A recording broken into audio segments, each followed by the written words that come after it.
Hello everyone, this is Questor and I'm here with my husband Kerry. Kerry, wave to the camera. We're doing this for the ninth time already, but I just want to show you where we're checked in. We're checked in right now at a room in the Westin here at Mammoth Lake, California, and this is a really nice room.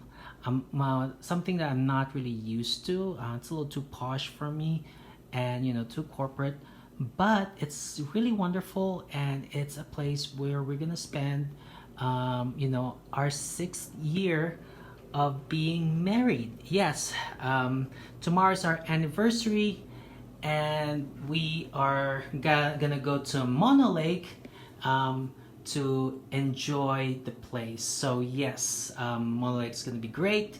I just want to show you the room that we're checked in. I'm not even gonna ask Kerry how much he paid for it, because I don't think it's within the price point that I'm used to. I myself don't earn that much. So anyway, so this is our room. So yeah, we're headed to Mono Lake in a bit. So stay tuned for that. Okay. We're at the Mono Lake Visitor Center. So I really want to show him this place, and look at him. It's like looking around now and stuff. And like, look at the camera, Kerry. There you go. And so Daniel and I have been here like a couple times already. I really want Kerry to see this place, because this is really beautiful. And I was thinking that we'd start at the Southern Tufa, but the Southern Tufa is my personal favorite, and it's actually the most beautiful part of Mono Lake in my opinion. So I guess we start with we'll start escalating, like from beautiful to beautiful to beautiful to really beautiful. Okay, well, anyway, let's see the place. All right. Okay guys, so here is the Mono Lake Expanse. This lake is similar to the Dead Sea. It's a very salty environment. So I'm not big on like the environment or something like that. I mean, I appreciate it, but I'm just not a big environmentalist and stuff. And so, I probably not the best person to ask what Mono Lake has to offer in the environment. But yes, it has its own ecosystem, and it's like this really beautiful place. It's just one of my favorite places in the world, I guess. Well, I don't get to travel a lot. I don't have a lot of money, not yet, or who knows, maybe I'll win the lottery. But yeah, this is Mono Lake. It's wonderful. It's I really want you guys to see it. So here we are walking towards the west end of the lake, and I'll show you right here. This is where we're gonna get to.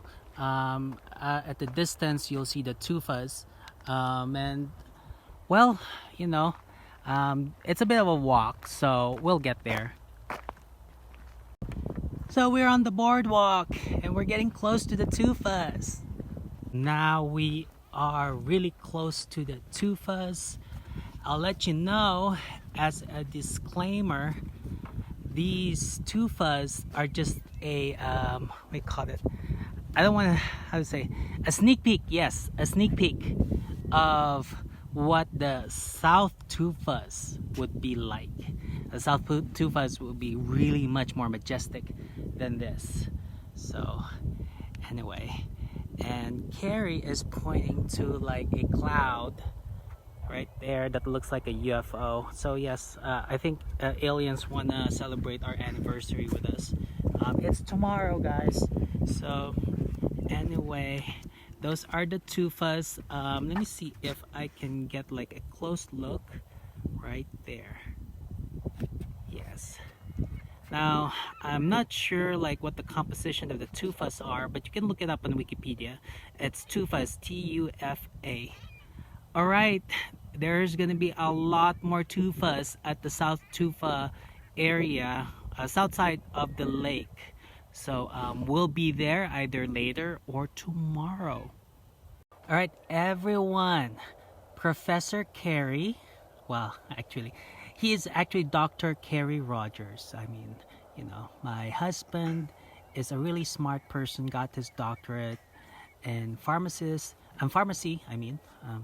And yeah, he's gonna tell you about what the Tufas are because I'm too lazy to research all that stuff. All right. Okay, so this is mostly secondhand knowledge. I'm not a geologist.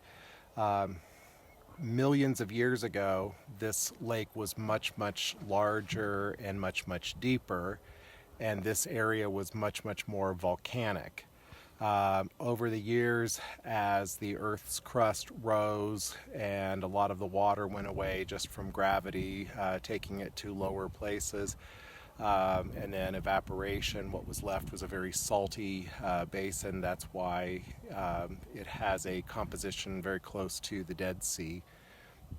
Also, though, the magma activity under the crust, though, was still active, and water from the surrounding Sierra Mountains leaked through the ground and then came up through cracks in the ground and stuff from being heated by the magma, and it carried calcium and other minerals up with it. And when it did, the vents in the bottom of the lake, I'm gonna show the lake. All right. the vents in the bottom of the lake was where the water came out, and gradually that mineral deposited as it came up through the hot water vents, and over thousands and thousands and hundreds of thousands of years the tufa formed. As the lake continued to dry up, they were exposed, and you see them like they are today. Hundreds of thousands of years ago, maybe a million years ago, when this lake was much deeper, they were way underneath the surface and nobody would have ever seen that they're there. In fact, they exist in other lakes also. It's just that those lakes are still deep enough to hide them. See? See how smart my husband is? See how lucky I am? I mean, I've been with this guy for 15 years now, married for 6 years. Gosh, so smart. Everybody, please try to steal my husband. He's that awesome. All right, we will be seeing the Southern Tufa next. All right, guys. So we are gonna leave the west end of Mono Lake, and tomorrow we are gonna go to the Bodie Ghost Town because that's where Kerry wants to go before we come back to Mono Lake and go to the Southern Tufas. So see you guys tomorrow. How do you open this thing?